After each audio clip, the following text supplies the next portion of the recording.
성경에 나오는 여러 인물들 중에 사람들이 갖고 있는 가장 인간적인 모습을 띤 인물 누구라고 생각하십니까?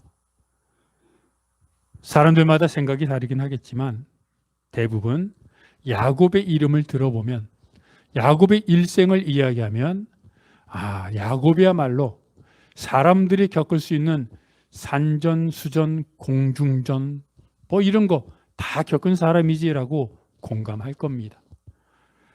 야곱은 속고 속이고 빼앗고 빼앗기고 그런 삶을 살았던 사람입니다. 여러분들 야곱하면 생각나지 않습니까? 축복을 받으려고 아버지와 형을 속였습니다. 그리고 자기를 죽이려고 하는 형을 피해 낯선 밧단 아람으로 혈혈단신 도망쳤습니다. 그래서 밧단 아람에 사는 외삼촌 집에 도착했는데 그곳에서 좀 살 수 있나 했더니 자기보다 더 고단수인 사기꾼 외삼촌을 만나 그는 철저하게 그곳에서 살았던 20년 동안 속는 삶, 빼앗기는 삶, 원통한 삶을 살게 됩니다. 20년 동안 그곳에 있었는데 20년 동안 외삼촌이 야곱에게 10번이나 품삯을 속였습니다. 그것뿐입니까? 심지어는 야곱이 자기가 사랑하는 라헬과 결혼하려고 했는데 외삼촌이 언니인 레아와 결혼시켜 버립니다. 뭐든지 정도껏이라는 게 있죠. 아무리 사기꾼이라도 그렇지 어떻게 결혼을, 사랑하지도 않는 여자와 몰래 결혼을 시킵니까? 외삼촌인 라반은 그런 사람이었습니다. 우리는 야곱을 생각하면 어떻게 저렇게 살 수 있을까? 야곱의 이름이 뭡니까? 발 뒤꿈치를 잡은 사람, 뺏는 사람, 남의 것을 교활하게 뺏는 사람이란 뜻인데 그런 야곱도 속는, 그런 야곱도 당하는, 그렇게 하는 사람이 외삼촌 라반이었던 겁니다. 그래서 뭐라고 말합니까? 걷는 사람 앞에 뛰는 사람이 있고 뛰는 사람 위에 나는 사람이 있다고 하지 않습니까? 그러니 야곱의 인생이야말로 여러 사람이 살았던 인생을 합쳐야 될 정도로 아주 파란만장한 삶을 살았습니다.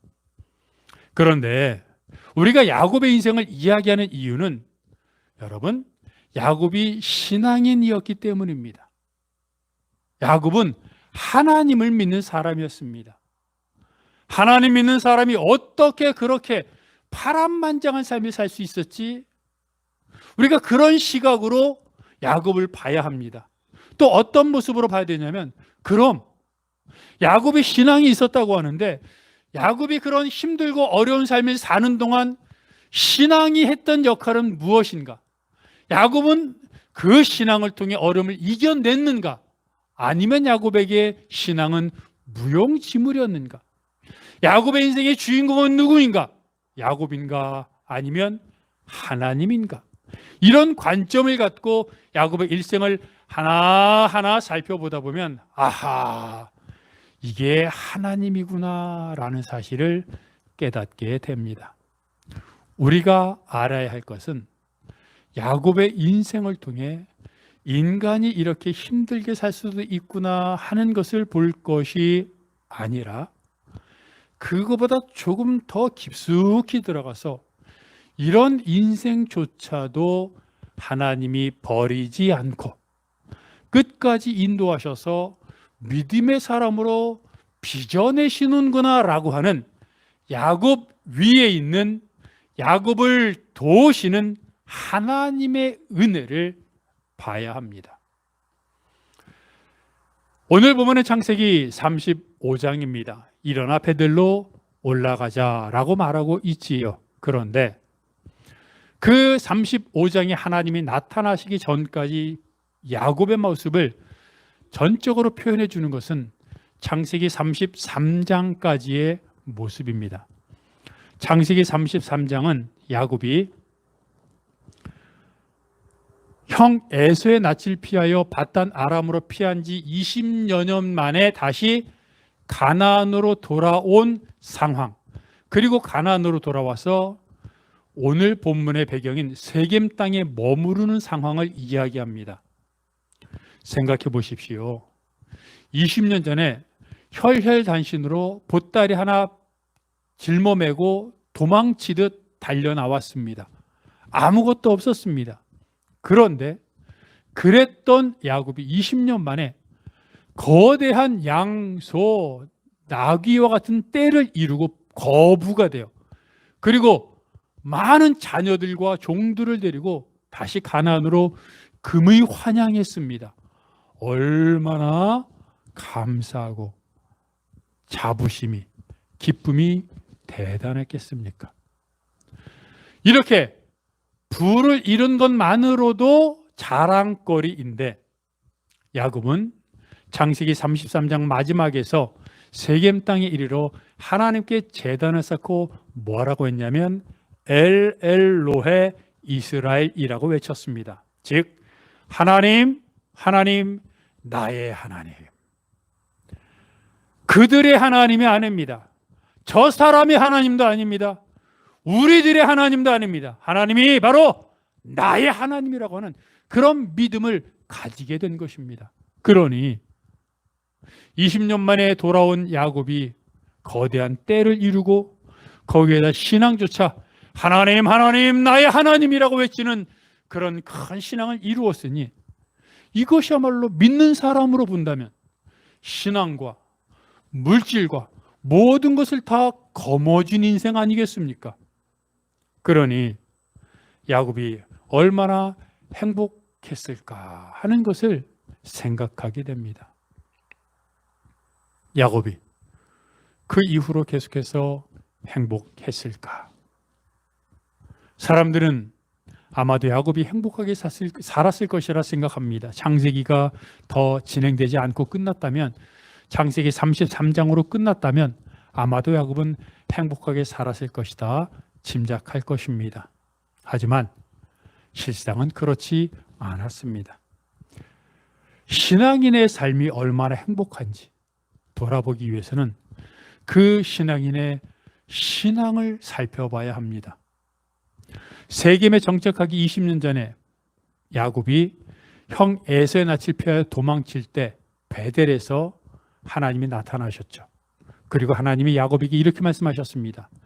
내가 너를 떠나지 않고 끝까지 너와 함께 하겠다. 그리고 너를 이곳 가나안 땅으로 다시 돌아오게 하겠다고 말씀하셨습니다. 그때 야곱은 하나님께 하나님이 만약 나를 평안하게 이곳으로 돌아오게 하신다면 세 가지를 약속하겠습니다. 하나는 하나님이 나의 하나님이 될 것입니다. 두 번째로 내가 소득의 11조를 하겠습니다.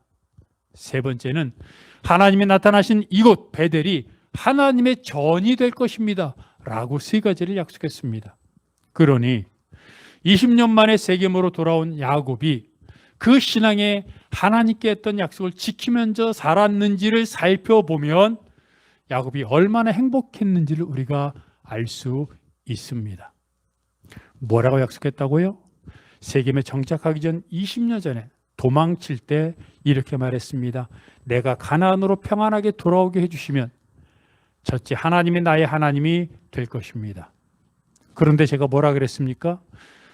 야곱이 20년 만에 세겜으로 돌아와 제단을 쌓고 하나님, 하나님, 나의 하나님이라고 외쳤으니 첫 번째 소원이 이루어졌구나.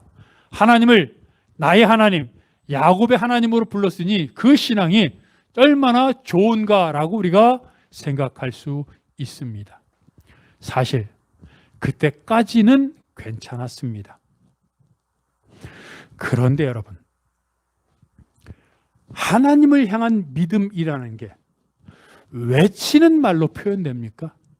내가 주를 위해 살겠습니다.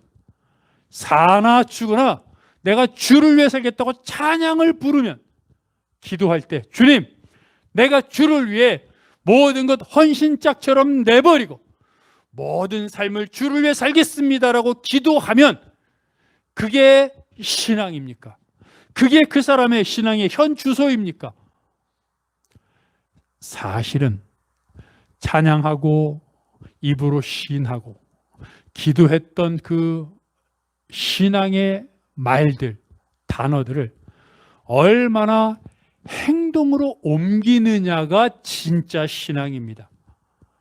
우리가 아는 것처럼 말로는 뭘 못합니까?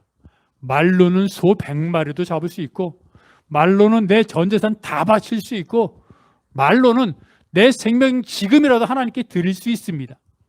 그런데 늘 우스갯소리로 얘기하지만 말로 주를 위해 살겠습니다라고 고백해놓고 나가면서 주차 때문에 싸우는 게 사람인 겁니다. 야곱을 보십시오. 세겜 땅에 도착해서 거대한 떼를 이루고 하나님 하나님 나의 하나님이라고 고백하며 신앙의 최고조에 이르렀습니다. 그런데 세겜 땅을 보니 그것은 비옥한 땅이요 농사를 짓는 땅이요 당연히 문화가 발달했습니다. 호기심이 생겼습니다. 관심이 있었습니다. 그래서 잠깐 머무르려고 했는데 그곳에 아예 정착하여 살기 시작합니다. 그리고 그곳에 있던 야곱의 상황이 어땠습니까? 나중에 오늘 본문에서 베델로 올라가자라고 야곱이 말하면서 가족들에게 뭐라고 말합니까? 이방 신상들을 버리고 자신을 정결하게 하고 옷의 의복을 바꾸어 입어라 라고 말합니다. 그게 세겜에서 20년 동안 살았던 야곱 집 사람들의 상황이었던 겁니다. 하나님을 나의 하나님이라고 외쳤는데 20년을 살다 보니 어느덧 집안에 이방 신상들이 들어왔습니다. 우상을 조각한 조각품, 또 예뻐서 호기심이 생겨서, 더군다나 야곱집 사람들은 목축을 하는 사람들이고 거주한 세겜 사람들은 농업을 하는 사람들입니다. 그러니 농업하는 사람들과 목축하는 사람들 사이에 교역이 일어났을 것이고, 그로 인해 야곱은 많은 부자가 되었고 많은 부를 이루었고, 그 과정 속에 무역을 하고 교역을 하고 거래를 하는 동안 그들로부터 받았던 이방 신상들의 선물들, 이런 것들을 하나씩 받아서 집에 갖다 놓기 시작합니다. 그게 웬 대수야? 살려면 당연히 그렇게 해야지. 거래하는데, 무역하는데 그들이 주는 선물을 거부할 수 없고, 또 예쁜데 갖다 놓는 게 무슨 상관이야 라는 생각들로 하나 둘 셋씩 쌓였습니다.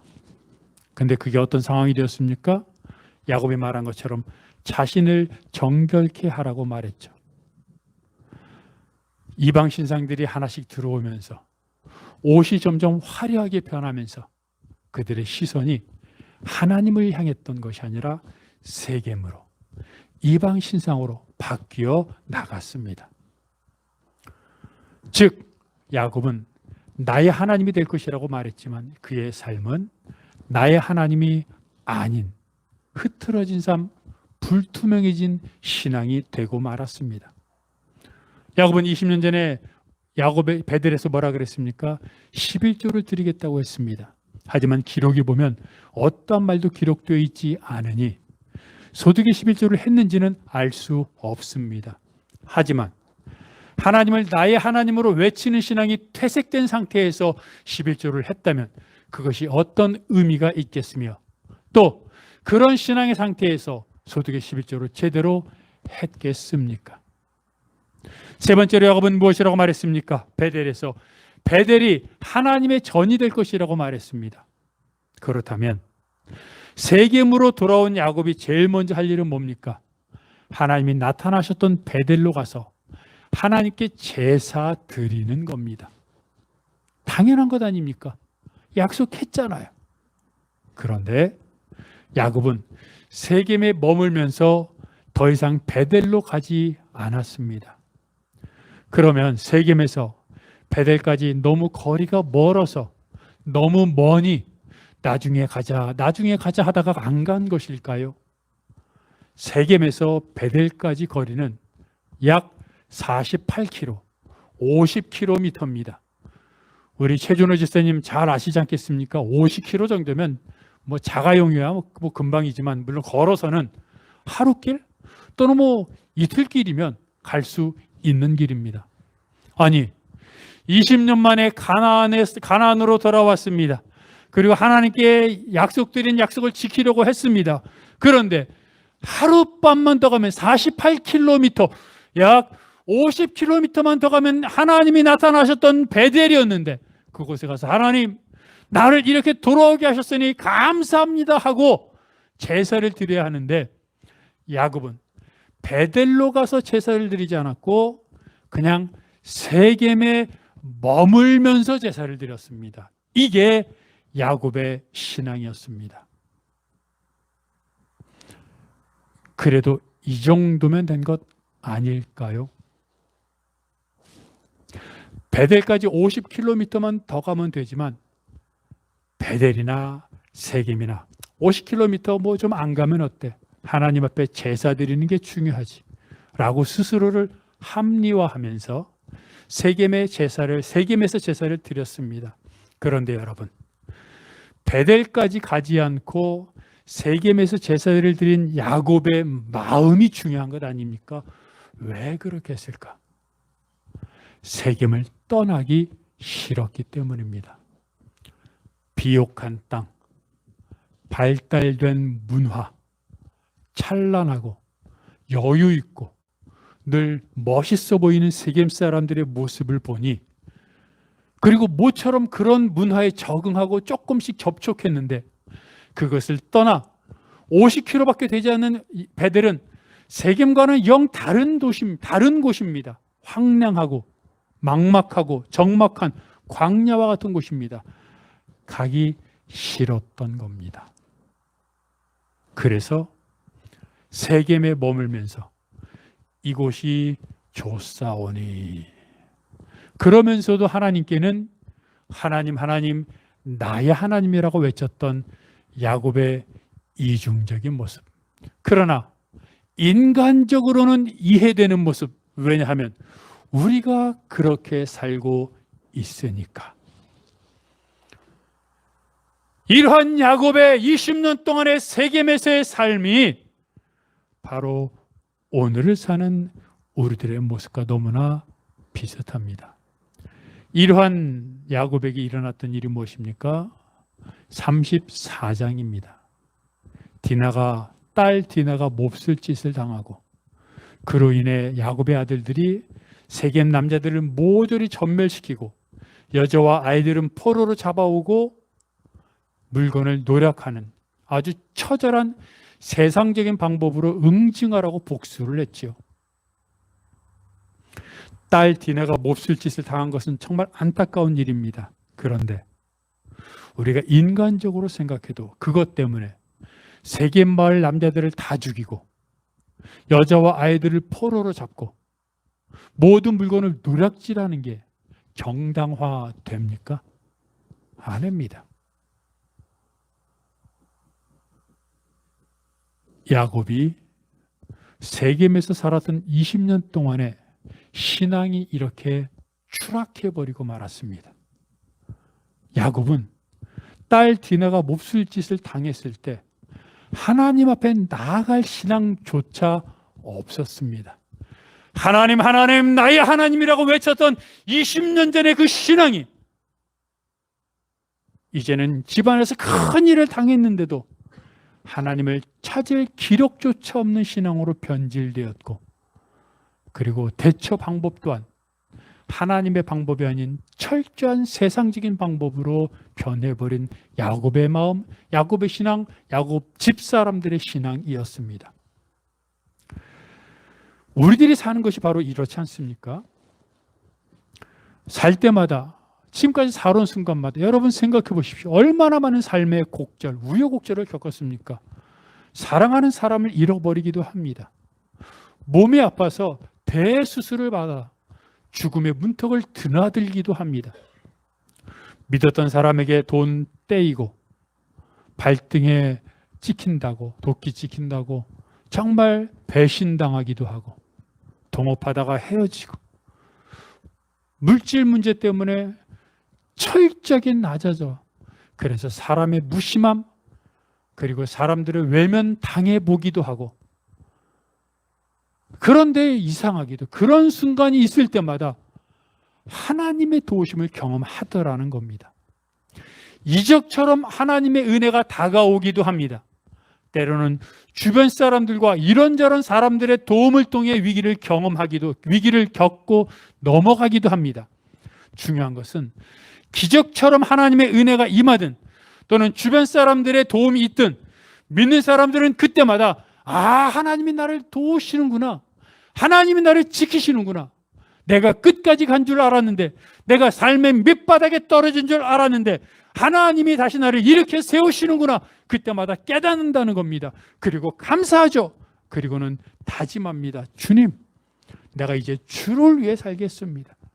내가 이전에 세상을 바라보며 그리고 움켜잡으며 욕심부리던 삶을 내려놓고 주를 위해, 이웃을 위해, 나를 도와줬던 사람들처럼 나도 그들을 도와주며 살겠습니다.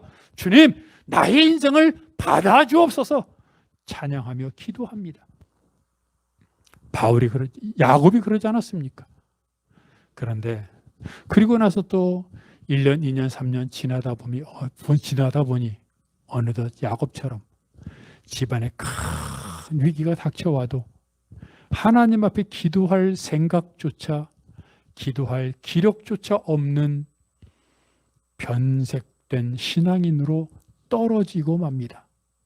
비단 이것이 야곱만의 모습입니까? 여러분 생각해 보십시오. 우리가 살아오는 동안 얼마나 많은 하나님의 은혜를 경험했습니까? 바로 이때 하나님이 도우셨어라고 여러분 자신 있게 말할 수 있는 신앙의 증거, 하나님의 은혜들이 얼마나 많습니까? 그리고 그때마다 우리가 얼마나 하나님께 다짐했습니까? 그 다짐대로만 한 번, 두 번, 세 번, 네 번 그 다짐대로만 우리가 살아왔다면 지금은 바울보다 더한 성자가, 성인이 되어 있을 것입니다.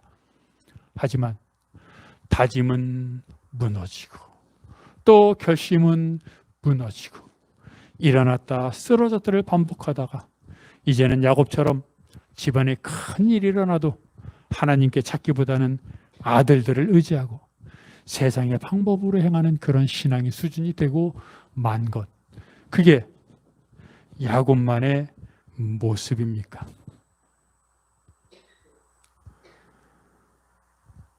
이 시대를 살고 있는 신앙인들이 30배, 60배, 100배의 결실을 거두지 못하고 이 시대를 사는 믿음의 사람들이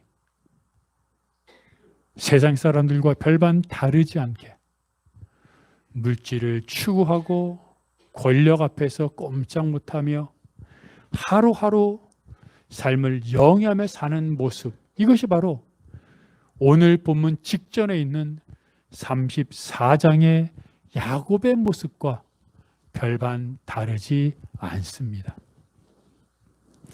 그런데 여러분, 이것이 정말 신앙의 모습일까요? 이게 정말 믿음의 본질일까요?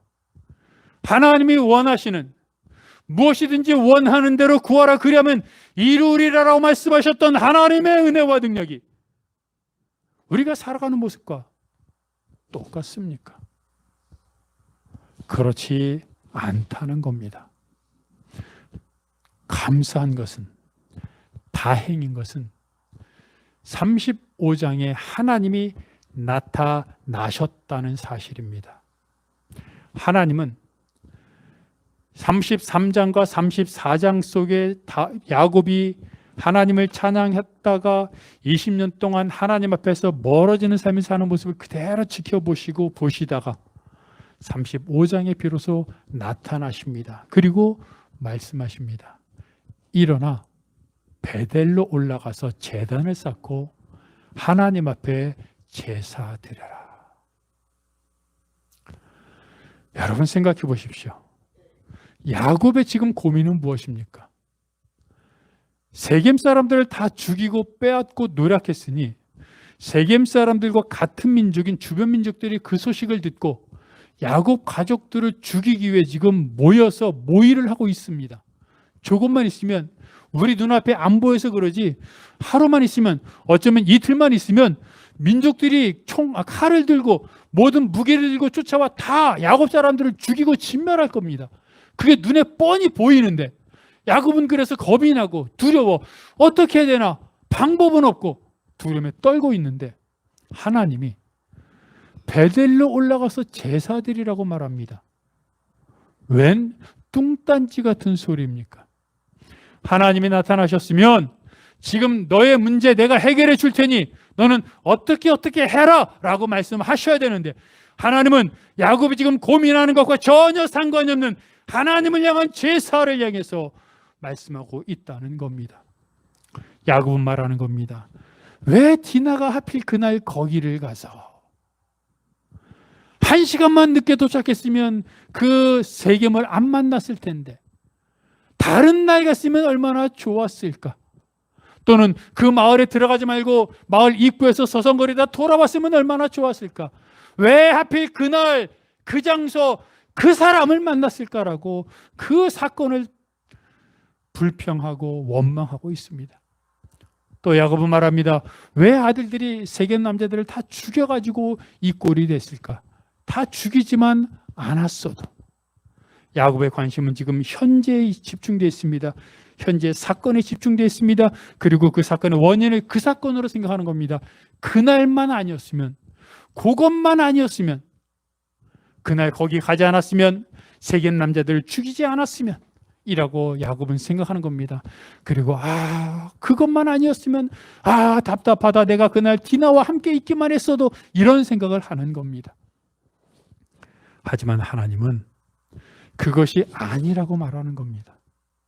그날 그 사건이 아니었어도 아들들이 세겜 남자들을 죽이지 않았어도 그런 일들은 또 일어날 것이라고 말하는 겁니다. 그런 믿음의 상황에서는, 그런 믿음을 갖고 살아가는 한에서는 비슷한 일이, 똑같은 상황들이 언제나 어디서나 늘 일어난다는 겁니다. 그러니 하필이면 그날 그 사건이 문제인 것이 아니라 그날 그 사건을 가져오겠던 그 상황 속에 야곱의 믿음이 문제라고 말하고 있는 겁니다.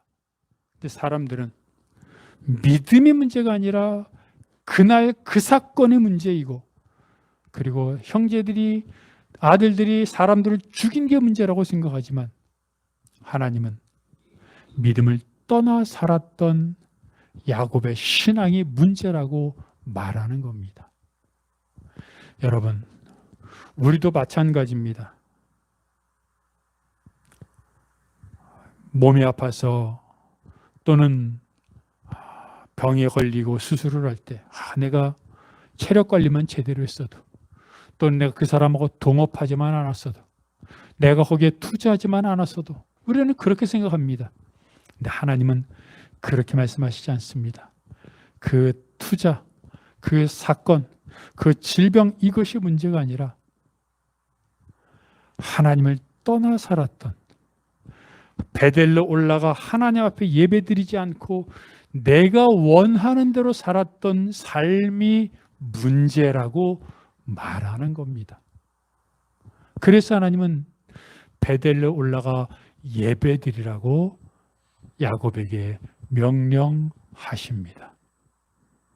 여러분, 우리의 생각과 하나님의 생각이 너무나 커다란 차이가 있습니다. 우리는 우연이라고 생각하니까 그 사건을 생각하지만 하나님은 그것이 우연이 아닌 하나님을 떠난 삶의 필연적인 사건이라고 말씀하시는 겁니다. 그런데 여러분, 생각해 보십시오. 이게 얼마나 신기한 일이냐면 하나님이 베델로 올라가 제사를 드리라고 했더니 야곱이 가족들에게 뭐라고 말합니까? 베델로 올라가 제사 드릴 건데 너희들은 이방 신상들을 버리고 자신을 정결하게 하고 의복을 바꿔 입으라고 말합니다. 하나님은 베델로 올라가 제사 드리라고만 말했지 다른 말씀하지 않았습니다. 그런데 야곱은 거기에 덧붙여 이방 신상들을 버리고 자신을 정결하게 하고 의복들을 바꿔 입으라고 말합니다. 왜입니까? 그전에는 보이지 않았습니다. 그전에는 당연하게 생각했습니다. 사람 사는 세상이 좋은 게 좋은 거지. 이방 신상들 하나둘 집안에 드린다고 뭐 그렇게 대수야. 하나님께 제사 몇 번 안 드렸다고. 그리고 옷 화려하게 입고 세상 즐거움 누린다고. 그게 무슨 대수야. 그게 사람 사는 모습이야 라고 생각했습니다. 그런데 35장에서 하나님이 나타나셔서 하나님을 대면하고 났더니 야곱의 모습에 보이기 시작한 겁니다. 이방 신상들이 보였습니다. 자신들의 타락한 신앙이 보였고 하나님보다 세상을 향했던 의복으로 대표되는 자신들의 삶의 어그러진 모습들이 보이기 시작한 겁니다. 옛날에는 그럴 수 있었습니다. 어떻게 100% 어떻게 주님만을 섬기며 살 수 있어라고 생각했습니다. 그런데 나타나신 하나님, 말씀하시는 하나님을 경험하고 나니까 그게 모두 죄스럽고 한탄스럽고 그게 모두 나의 잘못임을 깨닫게 된 겁니다. 그래서 하나님의 말씀하시지 않았는데도 야곱은 이전에는 몰랐던, 아니 이전에는 보고도 넘어갔던 그런 이방 신상들 모든 것들을 내어버리라고 말하고 있습니다. 이게 하나님의 임재, 하나님의 은혜를 경험한 사람들의 변화입니다. 이건 사람의 노력으로 되는 게 아닙니다. 그런데 여러분, 또 재미있는 게 있습니다. 그리고 어떻게 합니까? 그들은 베델로 올라갑니다. 조금 전에 뭐라 그랬습니까? 야곱이 그렇게 힘들었던 게 이제 주변 민족들이 힘을 보아 하루 이틀, 아니 오늘, 어쩌면 내일, 어쩌면 지금 몰려오실지 모르는데 우리 이제 전멸당할 거다. 그것 때문에 스트레스 받았는데 하나님이 베델로 올라가라 그러니까 아무 대책도 없이 올라갑니다. 어떻게 아무 대책도 없이 올라갑니까? 그러다 죽으면 어떻게 하라고? 근데 성경은 뭐라고 말합니까? 하나님이 주변 민족들로 하여금 야곱을 크게 두려워하도록 만들어서 아무도 쫓아오지 못하도록 하셨습니다. 하나님이 하십니다. 하나님이 주인공입니다. 야곱이 하나님의 임재, 하나님의 은혜를 경험하고 나서 자신 눈에 드디어 보였던, 자신 눈에 지금까지 보이지 않았던 눈에서 비늘이 벗겨지고 나니까, 세상의 불신앙의 비늘이 벗겨지고 나니까 하나씩 집으로 갖고 왔던 이방 신상들이 하나님을 슬프게 하고 하나님을 노엽게 하고 자신들의 믿음을 부끄러게 했던 것임을 깨닫게 되고 다 치웠습니다. 그리고 하나님이 베델로 올라가라고 하니까 주변 민족들이 침략해도 뭐 신경 쓰지 않고 죽으면 죽으리다는 마음으로 베델로 올라갔습니다. 그랬더니 하나님이 주변 민족들로 하여금 크게 두려워하게 하셔서 공격하지 못하도록 하셨습니다. 이게 예배고 이게 하나님의 은혜입니다. 여러분, 내가 아무리 노력하고 아무리 고민하고 아무리 주변 이웃 사람들에게 도움을 청해도 할 수 없는 일들입니다.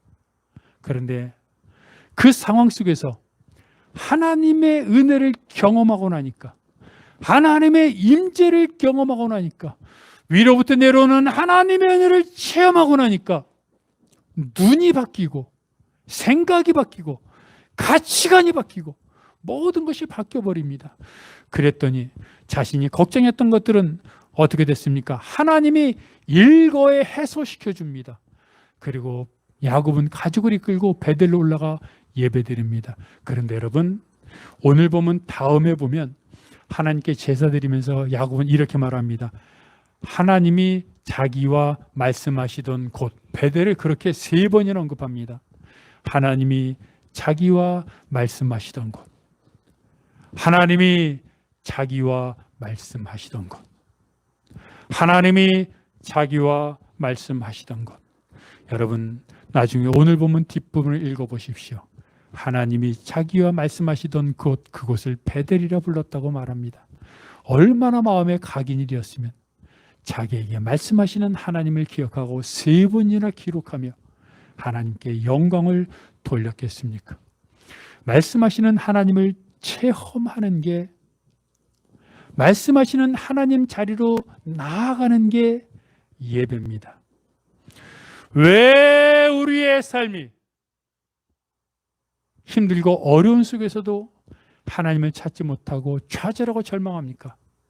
세겜에 머물러 있기 때문입니다. 세겜에서 베델로 올라갈 때, 세겜을 떠나 베델로 조금씩 더 올라갈 때 우리는 하나님을 알게 되고 하나님을 찾게 되고 하나님의 임재를 경험하게 되는 것입니다. 그때 하나님의 은혜를 경험하게 될 때 세상을 바라보는 나의 눈이 바뀝니다. 그리고 깨닫습니다. 이 세상에 주님과 나밖에 없다는 사실을 깨닫는 겁니다.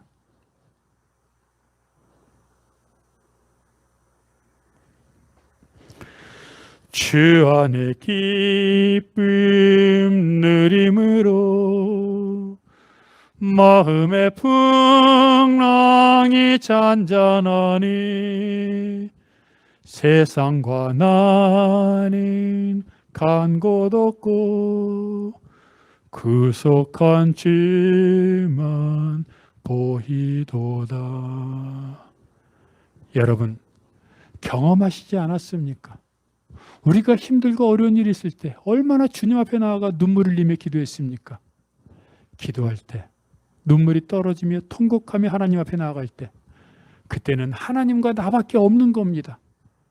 그리고 그 은혜를 경험하고 났더니 기도하기 전에 가졌던 모든 무거운 짐과 스트레스가 이상하게 눈 녹듯 사라지고 해결되지 않았는데 그전에는 어떻게 하나 스트레스 받았는데 하나님 앞에서 눈물을 흘리며 주님과 나밖에 없는 시간을 갖고 나니까 하나님이 하실 거야. 물론 내가 원하는 방법으로만 하시는 것은 아니지만 모든 것이 하나님의 손에 있고 하나님의 섭리이고 하나님이 행하실 것을 알기에 나는 야곱처럼 베델로 올라가 하나님을 찬양하자. 베델로 올라가 하나님께 제단을 쌓고 베델 하나님의 집에서 하나님을 바라보자. 그렇게 결단하게 되는 것이고 그럴 때 하나님이 주변 사람들로 하여금 두려워하여 추격하지 못하도록 하시는 겁니다. 그건 하나님이 하십니다. 우리가 할 일은, 내가 할 일은 어렵고 힘든 상황 속에서 스트레스 받고 짜증내고 남들에게 분풀이하고 하소연하는 것이 아니라 주님과 나밖에 없는 하나님의 공간에 들어가 하나님께 실컷 울고 하나님께 실컷 토해내고 그래서 하나님을 경험하여 하나님께 모든 것을 드려 내가 자꾸 눈길 줬던 세겜에서 하나님의 집 베델로 옮겨가 날마다 하나님을 찬양하고 하나님을 바라볼 때 하나님 말씀을 읽고 묵상할 때 그것이 천국이요 그것이 동행의 삶이요 그것이 바로 문제 해결의 길이요 하나님께서 동행하시는 것임을 깨닫고 여러분 오늘 문제가 있습니까? 힘듭니까? 사람들 앞에서는 웃지만 속으로 피눈물이 납니까? 하나님 앞에 나아가 베델에 올라가서 하나님께 제단을 쌓고 하나님 나의 하나님이라고 외쳐 하나님을 경험하고 하나님을 경험하는 순간 모든 게 다 해결되고 끝이라는 사실을 경험하면서 오늘도 세겜에서 베델로 올라가는 여러분이 되시기를 주님의 이름으로 축복합니다.